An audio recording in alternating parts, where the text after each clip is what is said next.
বিসমিল্লাহির রহমানির রহিম।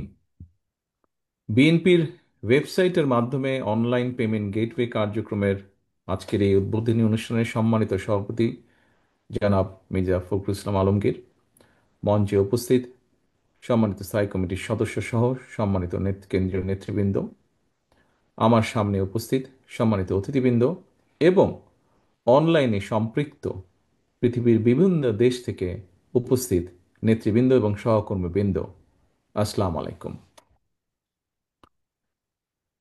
বিশ্বের বিভিন্ন দেশে বসবাসকারী প্রবাসী বাংলাদেশী যারা প্রবাসে থেকে দেশের রাজনীতির সঙ্গে নিজেদেরকে সম্পৃক্ত রাখতে চান, বিএনপির সদস্য হতে চান, বিএনপির সদস্য পদ নবায়ন করতে চান, তাদেরকে আনুষ্ঠানিকভাবে দলের সদস্য হিসেবে অন্তর্ভুক্ত করে নেবার জন্যই বিএনপি কার্যকর একটা উদ্যোগ গ্রহণ করেছে আজ।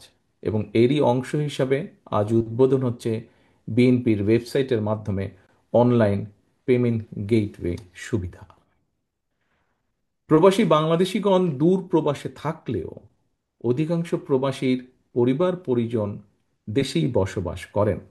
সঙ্গত কারণেই রাজনীতির সঙ্গে অনেক প্রবাসীর সরাসরি যোগাযোগ বা সংযোগ না থাকলেও পরিবার সঙ্গে কিন্তু তাদের নিবিড় যোগাযোগ বা প্রতিনিয়ত একটা যোগাযোগ আছে। ফলে প্রবাসীরা দূর প্রবাসে থাকলেও তাদের হৃদয়ে কিন্তু 24 ঘন্টার প্রতিটা মুহূর্তই বাংলাদেশ। সুতরাং যেসব প্রবাসী বাংলাদেশিগণ সংশ্লিষ্ট দেশের বিধিবিধান মেনে বাংলাদেশের রাজনীতির সঙ্গে নিজেদেরকে সম্পৃক্ত রাখতে চান, তাদের জন্য সেই সুযোগ অবারিত থাকা প্রয়োজন বলে আমরা মনে করি। এবং সেই বিবেচনায় প্রবাসীদেরকে সহজেই রাজনৈতিক দলের সদস্য করার ক্ষেত্রে বিএনপির এই উদ্যোগ একটি ইতিবাচক উদ্যোগ হিসেবেই আমরা বিবেচনা করি। উপস্থিত সম্মানিত নেতৃবৃন্দ, অতিথিবৃন্দ, প্রিয় সহকর্মীবৃন্দ, বিশ্বের বিভিন্ন দেশে কম বেশি প্রায় 1.5 কোটি প্রবাসী বাংলাদেশি বসবাস করছেন। চাকরি কিংবা পেশাগত কারণে অনেকে যেমন প্রবাসী হয়েছেন, ঠিক একইভাবে বিগত 15-16 বছরে কেউ কেউ ফ্যাসিস্টের রোষানলে পড়েও প্রবাসী হতে বাধ্য হয়েছেন। এইসব প্রবাসী বাংলাদেশিদের অনেকেই বিগত 1.5 দশকেরও বেশি সময় ধরে চলা বাংলাদেশের ফ্যাসিবাদ বিরোধী আন্দোলনে বিভিন্নভাবে যার যার অবস্থান থেকে অত্যন্ত সোচ্চার ভূমিকা রেখেছেন। দেশে গণতন্ত্র এবং মানবাধিকার প্রতিষ্ঠার আন্দোলনে নিরলস ভূমিকার জন্য আমি প্রবাসীদেরকে জানাই, প্রবাসী সকল ভাই বোনদেরকে জানাই আন্তরিক অভিনন্দন। প্রিয় প্রবাসী বাংলাদেশি ভাই বোনেরা, বিশ্বায়নের এই সময়ে বিশ্বের এক দেশের মানুষ অন্য দেশে চাকরি, ব্যবসা, বাণিজ্য কিংবা বসবাস করবেন, এটি বিশ্ব সমাজের বর্তমানে একটি স্বাভাবিক নিয়মই বলা যায়। তবে নানা বাস্তবতায় প্রবাসে থাকলেও কেউ যেন জন্মভূমি স্ববিরোধী ভূমিকায় লিপ্ত হতে না পারেন, এই ব্যাপারে দেশপ্রেমিক প্রতিটি বাংলাদেশির সতর্ক এবং সজাগ থাকা অত্যন্ত প্রয়োজন, বিশেষ করে বর্তমান অবস্থায়। প্রবাসী বাংলাদেশি ভাই বোনেরা লাখো প্রবাসী দূর প্রবাস থেকে কষ্ট করে মাথার ঘাম পায়ে ফেলে বাংলাদেশে রেমিটেন্স পাঠান। আপনারা জিডিপিতে রেমিটেন্সের অবদান এই মুহূর্তে 6 থেকে প্রায় 7%। সুতরাং দেশে প্রবাসীদের পরিবার এবং তাদের অর্থ সম্পদের নিরাপত্তা নিশ্চিত করা রাষ্ট্রের অন্যতম বিশেষ দায়িত্ব বলে আমরা মনে করি। প্রবাসী বাংলাদেশিগণ দীর্ঘদিন থেকেই জাতীয় নির্বাচনে ভোট প্রদানের অধিকার এবং সুযোগ চেয়ে আসছিলেন। আসন্ন নির্বাচনে তাদের সেই আশা অনেকাংশেই পূরণ হতে যাচ্ছে। এবারই প্রথমবারের মতন বিভিন্ন দেশের প্রায় 50 লক্ষের মতন প্রবাসী আসন্ন জাতীয় নির্বাচনে ভোটদানের সুযোগ পাচ্ছেন। আমি ভোট প্রবাসী ভাই বোনদের ভোট প্রদানের এই সুযোগকে জন্মস্থানের প্রতি প্রবাসী বাংলাদেশিদের অধিকার এবং অবদানের একটি সম্মানজনক স্বীকৃতি হিসেবে বিবেচনা করি। প্রবাস থেকে এবারই প্রথমবারের মতন ভোট দেওয়ার সুযোগ সৃষ্টির কারণে ভোট গ্রহণ প্রক্রিয়াটি কারো কারো কাছে কিছুটা জটিল মনে হতে পারে। তবুও প্রবাসীদের ভোটের অধিকার প্রয়োগের সুযোগ চালু করার জন্য আমি নির্বাচন কমিশনকে আমাদের দলের পক্ষ থেকে আন্তরিক অভিনন্দন এবং সাধুবাদ জানাই। জনগণের রায়, ইনশাল্লাহ বিএনপি রাষ্ট্র পরিচালনার দায়িত্ব পেলে ভবিষ্যতে প্রবাসী বাংলাদেশিদের ভোট গ্রহণ প্রক্রিয়াটি আরও কিভাবে সহজ করা সম্ভব হয় সে পদক্ষেপ আমরা অবশ্যই ইনশাল্লাহ নেব। প্রিয় উপস্থিতিবৃন্দ, সম্মানিত সহকর্মী নেতৃবৃন্দ, আমি একটি বিষয় এই মুহূর্তে আপনাদের সামনে একটি উল্লেখ করতে চাই, যদিও হয়তোবা এই বিষয়টি আজকের সামগ্রিক অনুষ্ঠানের সাথে হয়তো সম্পূর্ণ সামঞ্জস্যপূর্ণ নয়। তবে একজন মায়ের সন্তান হিসাবে, একজন নারীর স্বামী হিসাবে, একজন কন্যা সন্তানের পিতা হিসাবে সেই দৃষ্টিকোণ থেকে একটি বিষয় আপনাদের সামনে আমি উল্লেখ করতে চাই আজকের এই অনুষ্ঠানে। প্রিয় সকল উপস্থিতিবৃন্দ, দেশে এবং বিদেশে আমাদের জনসংখ্যার প্রায় অর্ধেক নারী, অথচ নারীদের নিরাপত্তার ব্যাপারে রাষ্ট্র এবং সমাজের উদাসীনতা ইদানিং মনে হয় একটু প্রকট হয়ে উঠছে, অথবা কোথায় জানি কি একটা সন্দেহ দোলা দিয়ে উঠছে। আমি গতকালকের একটি পত্রিকায় একটি নিউজ প্রকাশিত হয়েছে, একটি রিপোর্ট প্রকাশিত হয়েছে। সেই রিপোর্টে দেখলাম গত অগস্ট মাসে সারা দেশে 93 জন নারী ধর্ষণের শিকার হয়েছেন। গণধর্ষণের ঘটনা ঘটেছে 14টি। এর মধ্যে এর ভেতর 7 জনকে ধর্ষণের পরে হত্যা করা হয়েছে। আর এই সময়ের মধ্যে 98 জন নারী হত্যার শিকার হয়েছেন। নারী এবং শিশুদের জন্য নিরাপত্তাহীন সমাজ নিশ্চয়ই সভ্য সমাজ হিসাবে গণ্য হতে পারে না। আমি শুধু বাংলাদেশ জাতীয়তাবাদী দলের মহিলা দল নয়, মহিলা দল সহ বাংলাদেশের সচেতন নারী সমাজ সহ সকল মানুষকে দৃষ্টি আকর্ষণ করে বলতে চাই, আপনারা যার যার অবস্থান থেকে আমাদের কন্যা মা বোনদের সঙ্গে কথা বলুন, তাদের সমস্যাগুলো নিয়ে এলাকা ভিত্তিক প্রস্তাব তৈরি করুন, চিন্তা ভাবনা করুন। নারীদের নিরাপত্তা নিশ্চিত করার বিষয় রাষ্ট্র অবশ্যই উদাসীন থাকতে পারে না। সরকার এবং প্রশাসন অবশ্যই ভূমিকা রাখা প্রয়োজন এখানে, কিন্তু এর পাশাপাশি একটি রাজনৈতিক দল হিসাবে, রাজনৈতিক দলের কর্মী হিসাবে আমাদেরও দায়িত্ব আজ নারীদের জন্য নিরাপদ সমাজ গঠনে আমাদের যে কোনো অবস্থান বা ভূমিকা রাখা। নারী এবং শিশুদের নিরাপত্তা রক্ষায় সামাজিক উদ্যোগ আমার ব্যক্তিগত অনুভূতি অত্যন্ত জরুরি হয়ে পড়েছে। সম্মানিত সকল উপস্থিতিবৃন্দ, নেতৃবৃন্দ, এবার আমি দেশে প্রবাসে বিএনপি তথা বাংলাদেশের জাতীয়তাবাদী শক্তির প্রতিটি নেতাকর্মী, শুভাকাঙ্ক্ষী, সমর্থকদের উদ্দেশ্যে দু একটি কথা বলতে চাই। প্রতিষ্ঠার পর থেকে বিভিন্ন সময়ে বিএনপি দেশি বিদেশি ষড়যন্ত্রের শিকার হয়েছে। তবে বিএনপি প্রতি দেশের গণতন্ত্র এবং স্বাধীনতা প্রিয় জনগণের আকুণ্ঠ সমর্থনের কারণে ষড়যন্ত্রকারীরা অধিকাংশ সময় প্রত্যাখ্যাত হয়েছে।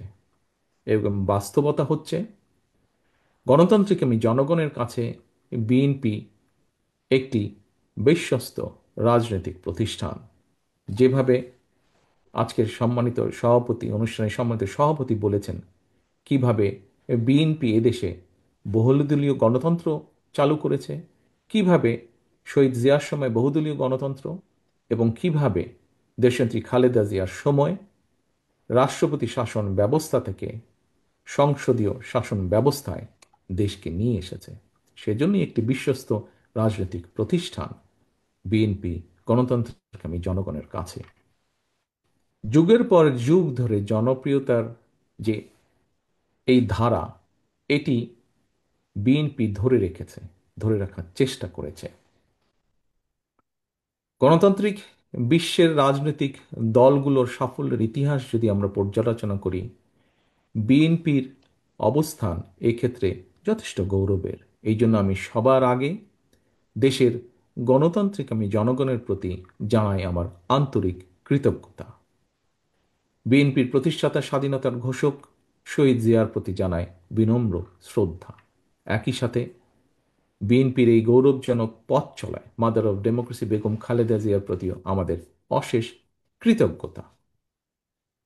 দেশনেত্রীর সম্মোহনী নেতৃত্ব, ব্যক্তিত্ব বিএনপিকে পৌঁছে দিয়েছে বাংলাদেশের প্রতিটি জনপথে, প্রতিটি ঘরে ঘরে। বিএনপির গৌরবের এই দীপ্ত মশাল ঊর্ধ্বে তুলে সামনে এগিয়ে চলা আমাদের প্রতিটি নেতাকর্মীর পবিত্র দায়িত্ব। প্রিয় নেতাকর্মী, শুভাকাঙ্ক্ষী, সমর্থকবৃন্দ, এইসব কথাগুলো বলার পেছনে নিঃসন্দেহে একটি কারণ রয়েছে। শুধুমাত্র বিএনপির বিজয় ঠেকাতে গিয়ে পতিত পরাজিত পলাতক স্বৈরাচার দেশে ফ্যাসিবাদ কায়েম করেছিল। দেশের নির্বাচনী ব্যবস্থাকে বিগত 15 বছরে সম্পূর্ণভাবে ধ্বংস করে দিয়েছিল। উদ্বেগ এবং আশ্চর্যের বিষয় হচ্ছে, ফ্যাসিবাদ মুক্ত বাংলাদেশেও বর্তমানে বিএনপির বিজয় ঠেকাতে সংঘবদ্ধ অপপ্রচার এবং অপকৌশল দৃশ্যমান হতে শুরু করেছে। তবে আমি দৃঢ়ভাবে বিশ্বাস করি, জাতীয়তাবাদী শক্তিতে বিশ্বাসী, বাংলাদেশি জাতীয়তাবাদী শক্তিতে বিশ্বাসী প্রতিটি মানুষ, আপনারা যদি ঐক্যবদ্ধ থাকেন, তাহলে কোনো ষড়যন্ত্রই বিএনপিকে জনগণ থেকে বিচ্ছিন্ন করতে পারবে না ইনশাল্লাহ। পতিত পরাজিত পলাতক স্বৈরাচারের শাসন আমলে জনমনে জাতীয় নির্বাচন নিয়ে কোনোই আগ্রহ ছিল না। আর বর্তমান অন্তর্বর্তীকালীন সরকারের সময় জনমনে কোনো কোনো ক্ষেত্রে জিজ্ঞাসা বাড়ছে, যথাসময়ে কি নির্বাচন হবে? কিন্তু প্রিয় উপস্থিতিবৃন্দ, এমন তো হবার কথা ছিল না। নির্বাচন অনুষ্ঠান নিয়ে জনমনে সৃষ্ট সংশয়, সন্দেহ গণতন্ত্রের উত্তরণের পথকে হয়তোবা সংকটপূর্ণ করে তুলতে পারে। প্রিয় ভাই বোনেরা, একটি দায়িত্বশীল রাজনৈতিক দল হিসাবে বিএনপি শুরু থেকেই ফ্যাসিবাদে বিরোধী জাতীয় ঐক্য বজায় রাখার স্বার্থে সর্বোচ্চ ছাড় দিয়ে একদিকে গণতান্ত্রিক রাজনৈতিক দলগুলোর সঙ্গে সমঝোতার পথ বেছে নিয়েছে, অপরদিকে অন্তর্বর্তীকালীন সরকারকেও যতটুকু সম্ভব, যতটুকু যথাসাধ্য সম্ভব আমাদের অবস্থান থেকে আমরা সহযোগিতা করে আসছি। অথচ আমরা দেখছি, সমগ্র দেশবাসী দেখেছেন, প্রতিনিয়ত একের পর এক নিত্য নতুন শর্ত জুড়ে দিয়ে গণতন্ত্রকে, যেভাবে গণতন্ত্রের উত্তরণের পথকে কেমন যেন সংকটাপূর্ণ করে তোলা হচ্ছে। এর পরিণতি সম্পর্কেও আমাদেরকে সতর্ক থাকা অবশ্যই প্রয়োজন।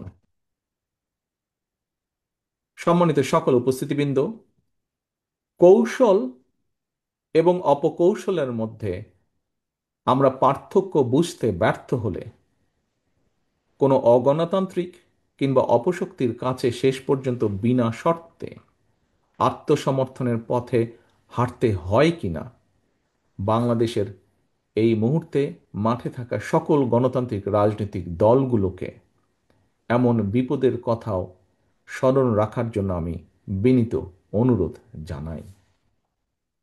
প্রিয় ভাই বোনেরা, অন্তর্বর্তীকালীন সরকার আগামী ফেব্রুয়ারি মাসে জাতীয় নির্বাচন অনুষ্ঠানের সিদ্ধান্ত জানানোর পর নির্বাচন কমিশন যথাসময়ে নির্বাচনের তফসিল ঘোষণা করবেন। জনগণের বহুল প্রতীক্ষিত এই নির্বাচনে অংশগ্রহণের লক্ষ্যে গণতান্ত্রিক আমি জনগণকে সঙ্গে নিয়ে বিএনপি সম্ভাব্য সকল প্রস্তুতি সম্পন্ন করছে। এর অংশ হিসাবে দেশের ৩০০ সংসদীয় আসনে বিএনপি দলীয় প্রার্থী কিংবা বিএনপি সমর্থিত প্রার্থীরা মনোনয়ন চূড়ান্ত করার প্রক্রিয়া প্রায় চূড়ান্ত ধাপে রয়েছে। জনসমর্থিত এবং জনপ্রিয় দল হওয়ার কারণে প্রতিটি নির্বাচনী আসনে বিএনপির একাধিক যোগ্য প্রার্থী মনোনয়ন প্রত্যাশা করছেন, করাটাই স্বাভাবিক। একটি রাজনৈতিক দলের জন্য এটি অবশ্যই গৌরব এবং সম্মানের। দেশের প্রতিটি সংসদীয় আসনে বিএনপির একাধিক যোগ্য এবং জনপ্রিয় প্রার্থী থাকা সত্ত্বেও প্রত্যেককে প্রতিটি মানুষকে নিশ্চয়ই মনোনয়ন দেওয়া সম্ভব নয়। ভিন্ন রাজনৈতিক দলের যারা ফ্যাসিবাদ বিরোধী আন্দোলনে আমাদের সঙ্গে রাজপথের সঙ্গী ছিলেন, এমন প্রার্থীকেও বিএনপি সমর্থন দেওয়ার সিদ্ধান্ত নিয়েছে। এই বাস্তবতার কারণে হয়তো কিছু সংসদীয় আসনে বিএনপি দলীয় প্রার্থী মনোনয়ন বঞ্চিত হবেন। বিএনপির সর্বস্তরের নেতাকর্মী সমর্থকদের কাছে আমাদের প্রত্যাশা, দেশ এবং জনগণের বৃহত্তর স্বার্থে, গণতন্ত্রের স্বার্থে আপনারা এই বাস্তবতাটিকে মেনে নেবেন দয়া করে। দলের সিদ্ধান্তকেই চূড়ান্ত হিসাবে গণ্য করবেন। আপনাদেরকে আমি আবারও স্বাধীনতার ঘোষকের সেই কথাটি স্মরণ করিয়ে দিতে চাই, ব্যক্তির চেয়ে দল বড়, দলের চেয়ে দেশ বড়। শীঘ্রই পর্যায়ক্রমে বিভিন্ন আসনে বিএনপির মনোনীত দলীয় প্রার্থীদের নাম আমরা জানিয়ে দেব দলের পক্ষ থেকে। দল যাকে যে আসনে নমিনেশন দেবে বা দেয়, অনুগ্রহপূর্বক তাকে বিজয়ী করে আনার জন্য ঐক্যবদ্ধভাবে প্রত্যেকে বাংলাদেশ জাতীয়তাবাদী শক্তিতে বিশ্বাসী প্রতিটি মানুষ দয়া করে কাজ করবেন। মনে রাখবেন, আপনাদের চারপাশে সুপ্ত আকাঙ্ক্ষা নিয়ে গুপ্ত স্বৈরাচার কিন্তু ওত পেতে রয়েছে। সুতরাং আপনাদের নিজেদের মধ্যে রেষারেষি, বিবাদ, বিরোধ এমন পর্যায়ে নেওয়া ঠিক হবে না যাতে করে প্রতিপক্ষ আপনাদের মধ্যেকার বিরোধের সুযোগ নিতে পারে। আপনাদেরকে আরেকটি বিষয় আমি স্মরণ করে দিতে চাই। প্রতিটি সংসদীয় আসনে বিএনপির একাধিক প্রার্থী, আপনারা যারা নিজ নিজ এলাকায় জনগণের সমর্থন পেতে গণসংযোগ করছেন, আপনারা সবাই কিন্তু শেষ পর্যন্ত শহীদ জিয়ার অনুসারী, খালেদা জিয়ার সৈনিক, বিএনপির কর্মী, ধানের শীষের সমর্থক। মনে রাখবেন, ধানের শীষ জিতলে আপনি জিতেছেন বা জিতছেন বা জিতবেন। বিজয়ী হবেন দেশ এবং গণতন্ত্র। সবশেষে নেতাকর্মীদের প্রতি আমার আহ্বান, স্বাধীনতার ঘোষকের প্রতি অমর্যাদা হয় দেশ এবং জনগণের জন্য মাদার অফ ডেমোক্রেসির অবদান প্রশ্নবিদ্ধ হয়। আপনারা এমন কোনো আচরণ দয়া করে করবেন না। সারা দেশে বিএনপির লাখো কোটি সমর্থক বিব্রত হয়, আপনারা কেউ এমন কোনো আচরণ দয়া করে করবেন না। আপনারা জনগণের সঙ্গে থাকুন, জনগণকে সঙ্গে রাখুন। আপনাদের সামনে আমি আবারও সেই স্লোগানটি উচ্চারণ করতে চাই, ভোট দিলে ধানের শীষে, দেশ গড়ব মিলেমিশে। সবশেষে আমি বিএনপির ওয়েবসাইটের মাধ্যমে অনলাইন পেমেন্ট গেটওয়ে কার্যক্রমের শুভ উদ্বোধন ঘোষণা করছি। তথ্য প্রযুক্তির অগ্রযাত্রার সঙ্গে সঙ্গে তাল মিলিয়ে বিএনপির দলীয় কার্যক্রমকে এগিয়ে নেওয়ার এই ইতিবাচক উদ্যোগের জন্য আমি বিশেষভাবে বিএনপির আইসিটি বিভাগ এবং এই উদ্যোগের সঙ্গে যারা জড়িত রয়েছেন সবাইকে আবারও আন্তরিক ধন্যবাদ জানিয়ে আমার বক্তব্য শেষ করছি। আল্লাহ হাফিজ। বাংলাদেশ জিন্দাবাদ। বাংলাদেশ জাতীয়তাবাদী দল জিন্দাবাদ।